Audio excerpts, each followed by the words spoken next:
Quran and Sunnah, I have already mentioned. আমি আপনাদেরকে গত জুমায়ও বলেছি, তার আগের জুমায়ও বলেছি, কোরআন এবং সুন্নাহর মধ্যে আল্লাহ রাব্বুল আলামিন অসংখ্য সায়েন্সের কথা বলেছেন। মানব সৃষ্টি, পৃথিবী সৃষ্টি, পৃথিবী ধ্বংস, মহাসাগর, সাগর, পাহাড়, অনেক ন্যাচারাল সায়েন্সেস, অ্যাবাউট 1000 ভার্সেস, 1000 আয়াত কোরআন শরীফের মধ্যে এগুলা জিকির হয়েছে। কোরআন এবং সুন্নাহ এটা হচ্ছে ওয়াহি ইলাহি, দে আর ডিভাইন মেসেজ। কোরআন সুন্নাহ সায়েন্স না, কোরআন সুন্নাহ সায়েন্স না। কোরআন সুন্নাহ একটা প্লেন ইনফরমেশন আপনাকে দিয়ে দিয়েছে, প্লেন ইনফরমেশন। সেই ইনফরমেশনটা সায়েন্স যখন ডেভেলপ হয় তখন সেই ইনফরমেশন সায়েন্স এক্সপ্লেইন করতে সক্ষম হয়। যেমন আমার আল্লাহ সুবহানাহু ওয়া তাআলা কোরআন শরীফের মধ্যে অনেক আগে বলেছেন যে আমি তোমাদেরকে স্টেজ বাই স্টেজ সৃষ্টি করেছি, আতওয়ারা, স্টেজ বাই স্টেজ। এখন যিনি ট্রান্সলেট করেছেন কোরআন শরীফ, উনি কিন্তু স্টেজ বাই স্টেজ বলতে কি বোঝানো হয়েছে উনি বুঝেন নাই, কারণ সায়েন্স তখন ডেভেলপ হয় নাই, অ্যাডভান্স হয় নাই।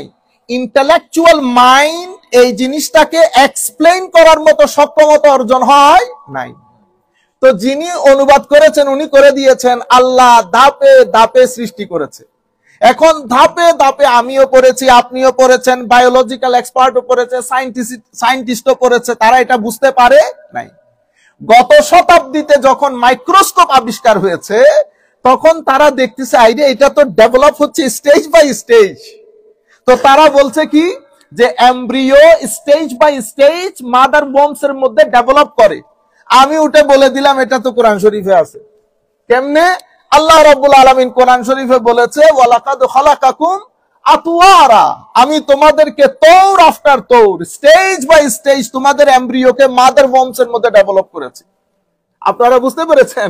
এখন এই কথা আমার আল্লাহ কোরআন শরীফে নাজিল করেছেন 1400 বছর আগে, কিন্তু 1400 বছর আগে সায়েন্টিফিক মাইন্ড, আমাদের ব্রেইন এতটুকু অ্যাডভান্স ছিল না, তারা জানতো না বিষয়টাকে এক্সপ্লেইন কিভাবে করবে। তাইলে আমি আপনাদেরকে এটা সংক্ষিপ্ত আকারে বলেছি, যুদ্ধের জন্য আবার বলবো।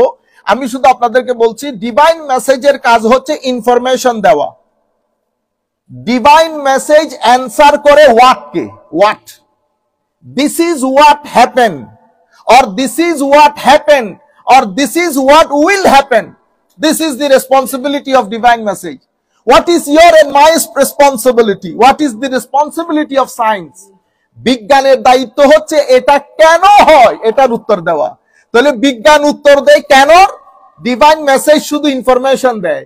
এখন আপনি বলতেছেন আমি এটা কোরআনে কেমনে পাইলাম? তো আমার আল্লাহ যখন বলেছেন 300 বছর আগে আপনি ঘুমাইছিলেন, আমিও ঘুমাইছিলাম না, এটা একটা quite natural issue. Science develop না করলে আপনি জিনিসটা ধরতে পারতেন না। এক সময় আমাদের গায়ের জ্বর হইতো, গায়ের জ্বরে গোসল টোসল দেয়াইতো না, বুঝতে পেরেছেন? ভালো করে জাম্পার পরে শুয়ে থাকতাম আমরা। এখন বলতেছে সব কাপড় চোপড় হালকা পরেন, গোসল করেন। আগে আপনাদের দাঁতের ব্যথা হইলে আইসক্রিম খাইতেন, এখন তো দাঁতের ব্যথায় বলে যে দবাই আইসক্রিম খাও। এটা কেন হয়? এটা সায়েন্স একটা প্রসেস অফ ডেভেলপমেন্টের মধ্যে দিয়ে যায়। তো সায়েন্স যখন সায়েন্টিফিকলি এক্সপ্লেইন করতে সক্ষম হয় তখন একটা রিয়ালিটি অস্তিত্বের মধ্যে আসে। আমি তো কোরআন পরিবর্তন করি নাই। আপনারা যেটা মনে করছেন যে মুসলমান স্কলাররা কোরআন শরীফ থেকে বের করে দিয়েছে, যদি এটা বাই ফোর্স হয় তাইলে খ্রিস্টানরা পারলো না কেন বাইবেল থেকে? জিউসরা পারলো না কেন ওল্ড টেস্টামেন্ট থেকে? আমাদের হিন্দু ভাইয়েরা পারলো না কেন মহাভারত থেকে? আমরা কেন পারলাম? আমরা কি 14 মানে এখন আয়াতগুলা কি আপনাদেরকে এই করে করে অ্যাড করেছি? না, এটা 1400 বছর আগে ছিল, এখনো আছে, ভবিষ্যতেও থাকবে।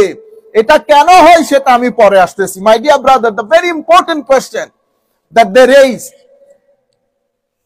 if Muslim scholars, if they knew the matter, why they didn't discover it? My dear brothers, very simple issue. This is really, really simple if you understand it. What is the matter? The matter is quite natural. the divine message, the responsibility of divine message is to give you an information. Divine message gives you an information.